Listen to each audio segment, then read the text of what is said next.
Ils connaissent presque toutes les chansons sur le bout des doigts, chantent pour la plupart très bien et sont très connus du public de France 2. Il s'agit bien entendu des maestros de N'oubliez pas les paroles. Depuis 4 semaines, toutes les semaines, ils sont pour la première fois 32 à s'affronter pour espérer obtenir le titre du meilleur maestro. En effet, habituellement, ils ne sont que 16 mais cette année, Nagui a vu les choses en grand. Il y a de plus en plus de nouveaux maestros, ce qui excluait certains autres auxquels le public était attaché. C'était frustrant, a-t-il confié dans les colonnes de notre magazine qui sera à retrouver en kiosque lundi 16 novembre 2020. Alors que certains maestros pensaient ne plus avoir leur place dans l'émission, ils ont été ravis de se voir appelés pour faire leur grand retour sur le plateau de l'émission de France 2.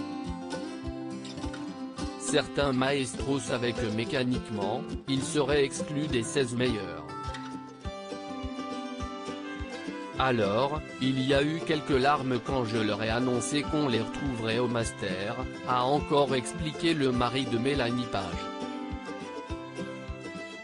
Mais il n'a pas été simple d'organiser cette grande compétition en pleine pandémie du coronavirus. Dans les loges, les couloirs, le maquillage, tout le monde était non seulement masqué, mais portait des visières et des gants. Il n'y avait pas de public sur le plateau, hormis les intermittents du spectacle doublement masqués, un masque chirurgical sous un autre imprimé d'un visage souriant. Nagui ne regrette pas d'avoir organisé cette grande compétition alors que sur le plateau il y avait deux sentiments qui se partageaient entre celui de savoir si ce n'était pas trop risqué et la joie de tous se retrouver et faire en sorte que le spectacle continue. Nagui ne regrette vraiment pas. Il a passé des moments fabuleux avec les anciens grands maestros de son émission. Interview à retrouver en kiosque et en version numérique dès ce lundi 16 novembre.